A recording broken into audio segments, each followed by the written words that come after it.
Yang ketiga, apabila putusan itu dengan jelas memperlihatkan suatu kekhilafan hakim atau suatu kekeliruan yang nyata. Para penjahat-penjahat yang sudah melakukan kejahatan di luar batas itu perlu dilaksanakannya hukuman mati agar memberikan efek jerah kepada pelaku dan juga memberikan keadilan untuk para korban. Jadi kenapa kenapa hukuman mati saya tolak itu ada beberapa aspek yang memang saya tidak setuju, Bu. Ada 7 aspek itu saya tidak setuju. Apalagi tadi yang disampaikan Mbaknya itu kita ikut negara Arab. Itu tidak bisa. Kita tidak bisa ikut negara-negara lain. Kita memiliki dasar sendiri di Undang-Undang Dasar 1945. Mengapa saya menolak itu? Ya karena saya memiliki dasar 7 itu, Bu. Jadi, ketika di negara kita tidak ada hukuman mati, maka akan banyak kasus-kasus atau kekerasan di mana pelakunya merasa tidak memiliki efek jerah, jadi terus-terusan dilakukan.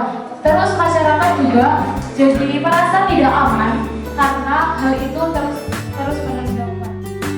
Terkait mosi tentang hukuman mati harus dihapuskan di Indonesia, saya sangat setuju dengan mosi ini karena apa? Yang pertama, hukuman mati tidak mengurangi tingkat kejahatan. Sudah banyak mungkin yang dipraktekkan di Indonesia bahwasanya hukuman mati sudah dipraktekkan. Namun apakah itu menjadi solusi terbaik untuk kejahatan yang ada di Indonesia? Tetap masih ada koruptor kan? Tetap masih ada seperti kekerasan terhadap anak kecil dan lain sebagainya. Adapun hukuman mati yang menjadi momok di masyarakat tentunya menjadi rasa takut dan tidak akan mengulangi kejahatan yang telah dilakukan oleh hukum pidana.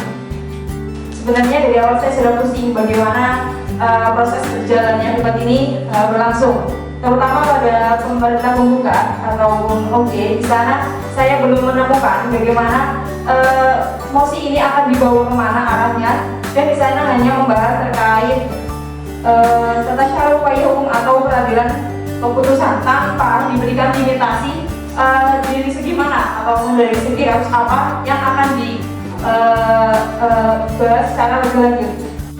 Sebenarnya benar dikatakan dari tim 3 bahwa kami sebagai kuasa penuntut kami juga tidak menemukan pembahasan dari apa yang disampaikan dari tim pertama. Contohnya dari tim pertama tadi membahas tentang pembunuhan berencana, tentang Komnas HAM, sedangkan di sini Komnas HAM sendiri adalah tidak mengatur atau tidak mempunyai fungsi yang melekat terkait tentang adanya pembunuhan berencana. Karena di sini adalah fungsi terbentuknya Komnas HAM antara lain adalah yang pertama melaksanakan pengajian dari pendidikan tentang hak asasi manusia, kemudian melaksanakan penyuluhan tentang hak asasi manusia,